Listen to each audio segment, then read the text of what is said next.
করে এফএস ক্লাবের দায়িত্বশীল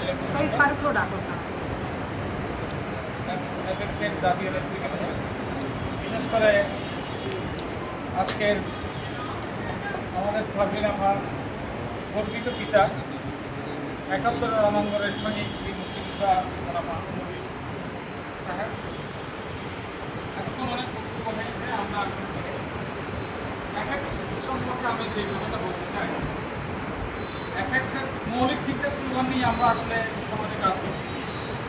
ফেলোশিপ, সার্ভিস এবং সিটিজেনশিপ। আমি সিরিয়াল মেনটেন না করে খবর যেভাবে বললাম, ফেলোশিপের ব্যাপারে এতক্ষণ আমাদের আলমগীর বলছেন যে আজকের সমাজ ব্যবস্থার মধ্যে আজকে যে সামাজিক যে বন্ধন, ফেলোশিপ বা যে সামাজিক বন্ধন, সামাজিক মেলামেশা, একটা যে পারস্পরিক যে বোঝাপড়া, এই জিনিসটা আজ সমাজ থেকে উঠে যাচ্ছে। এফএস ক্লাব চাই ফেলোশিপের মাধ্যমে একটি আদর্শিক সমাজ, যে সমাজকে আমরা হারিয়ে এসেছি। আজকে এখানে যারা মুরব্বীরা রয়েছেন, বিশেষ করে আজকে আমাদের ফ্রিডম ফাইটার আমাদের মুক্তিযোদ্ধা সাহেব, ওনারা জানেন ওনারা শৈশবে ব্রিটিশ আমল থেকে ওনারা সামাজিক কী ধরনের বন্ধন, ভালোবাসা, মমতা, পারস্পরিক যে একটা নীল মহব্বত ছিল, যেটা আমরা চোখে দেখি নাই, কিছু শুনেছি আর কিছু আমাদের ছোটোবেলায় দেখেছি, যেটা আজ নেই সমাজে। আমরা এটা এস্টাবলিশ করতে চাই এফএস ক্লাব। সেই জন্য এফএস ক্লাব শুধু বাংলাদেশ নয়, বিশ্বব্যাপী এটা নিয়ে কাজ করতে। Service very important thing. আজকে আমরা একটা সার্ভিস প্রোগ্রাম দিয়েছি, যেমন আজকের সার্ভিসে আমাদের কথা বলার সুযোগ হয়নি বেশি। আমাদের পৃথিবীর যত বড় বড় মহামানব ছিলেন, ওনারা সার্ভিসকে বেশি গুরুত্ব দিয়েছেন।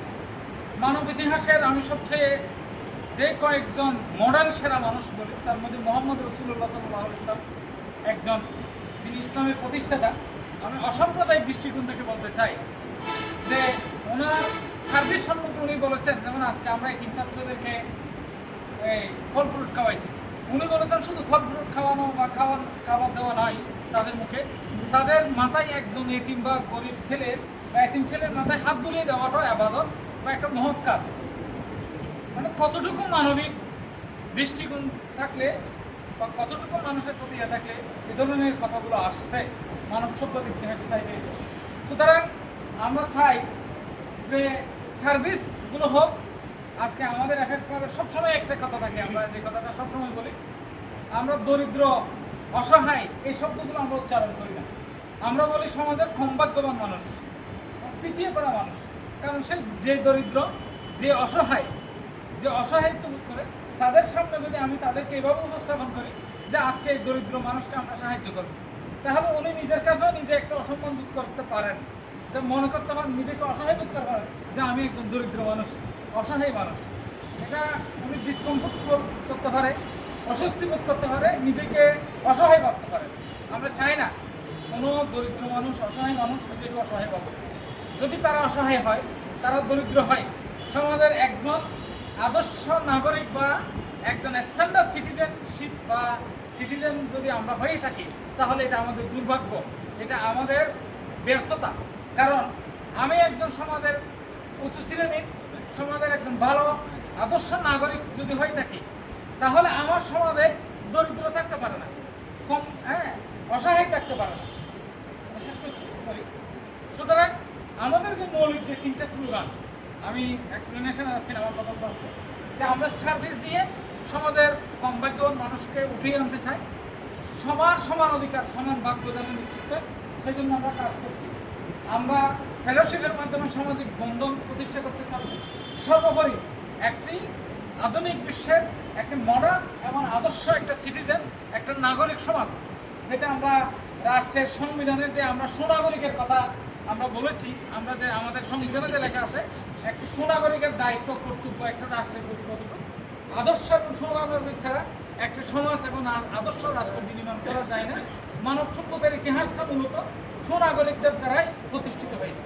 সুতরাং একটা সত্যিকার অর্থে একটা ভালো সিটিজেনশিপ করতে হলে আমরা মনে করি এই স্লোগান আমাদের যে এফেক্টস দিচ্ছে এগুলোর দ্বারা সম্ভব না। সুতরাং আমি সমাজের এখানে যারা উপস্থিত আছে, আমার এফএক্সিন ভাই এবং আরও যারা সমাজে আমাদের এফএক্স সম্পর্কে জানে না, এবং আজকে যারা অনেকে অতিথি উপস্থিত হয়েছে, সবার উদ্দেশ্যে বলতে চাই, এফএক্স হাব অত্যন্ত নিরেট এবং স্বচ্ছতার সহিত এবং সত্যিকার অর্থে মানবিক কাজের মাধ্যমে মানুষের পাশে দাঁড়ায় এবং কাজ করে। আগামীতে আমাদের সবগুলো কর্মসূচিতে আপনাদের সমর্থন সহযোগিতা থাকবে। সেটা আমরা যারা আস্তিক, আমরা যারা ইহকাল এবং পরকাল বিশ্বাস করি, আমার মনে হয় আমাদের ইহকালীন সম্মান পরকালীন মুক্তির একটা পাতেও হবে, নাজাতের উসিলা হবে। এই ভ্যাক্সবাদের কর্মকাণ্ডের সাথে যদি আপনি সক্রিয়তে যুক্ত থাকেন। পরিশেষে সবাইকে এই সংবর্ধনা সভায় উপস্থিত হয়ে ইনি পারভিন আভা, উনি আমার বোন, উনি আমার ভাবি, উনি আমার এলাকার এবং আমার ওয়ার্ডের উনি জনপ্রতিনিধি। এবং আমি আজকে শুনেছি, এসে এখানে জেনেছি আমাদের শ্রদ্ধেয় আহমদ নবী স্যার, ওনারা 71 সালে এই যে মাস্টার দর্শক যুগান তৃতীয়তার প্রক্রিয়াকে যে ওনারা কীভাবে এই একটি স্বাধীন যুক্ত করেছেন, ওনাদের প্রজন্ম আমরা। তো আমাদেরও দায়িত্ব এই সমাজকে, ওনারা যে দেশ স্বাধীন করেছেন এই দেশের স্বাধীনতা সার্বভৌমত্ব রক্ষার জন্য কাজ করা। পরিশেষে সবাইকে ধন্যবাদ এবং মোবারকবাদ জানিয়ে আমার কথা শেষ করছি।